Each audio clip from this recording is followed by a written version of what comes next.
এরপরে বাথরুমে কিছু দোয়া আছে, সেই দোয়াটা আমরা কয়জনে পারি? যদি চেষ্টা করি মুখস্থ করা যায়। আজকে কয়েকটা আমলের কথা বলে দিব, যদি মনে না থাকে মোবাইলে রেকর্ড করে নেন বা পরবর্তী আমাদের কাছে জিজ্ঞাসা করে মুখস্থ করে নিয়েন, সমস্যা নাই। তারপরও দোয়াগুলো শিখেন। আমরা চাই আপনারা সেখানে আমল করেন।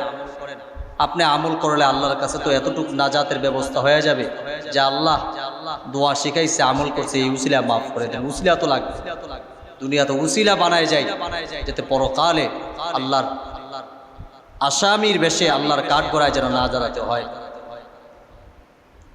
আর যদিও দাঁড়াইতে হয় যাতে করে উসিলা খুঁজি যে আল্লাহ ওই উসিলার আমাকে মাফ করে দেন। বাথরুমে প্রবেশ করার সময় কিছু দোয়া আছে। বাথরুমে সেখানে বদজিন থাকে, আপনি সেখানে ঢুকলেন, আল্লাহুম্মা ইন্নী আউযু বিকা মিনাল খুবসি ওয়াল খবাইস। বলেন তো আমার সাথে, আল্লাহুম্মা ইন্নী আউযু বিকা মিনাল খুবসি ওয়াল খবাইস।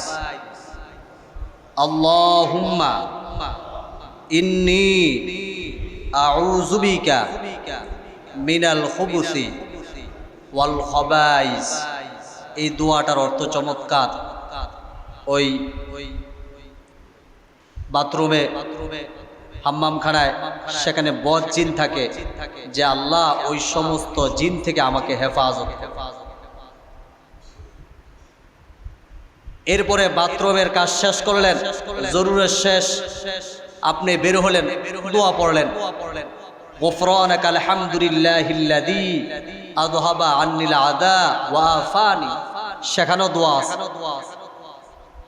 বাথরুমে ঢুকবেন বাম পাও দিয়ে। কি পাও দিয়ে ভাই?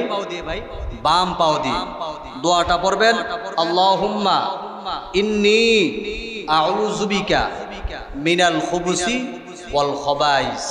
যখন জরুরত শেষ আপনি বের হবেন ডাইন পাও দিয়ে, গুফরানাকা আলহামদুলিল্লাহিল্লাযী আযহাবা আন্নিল আদা ওয়া আফান। মসজিদে প্রবেশ করবেন ডাইন পাও দিয়ে, বের হবেন বাম পাও দিয়ে। মন থাকবে তো ইনশাআল্লাহ?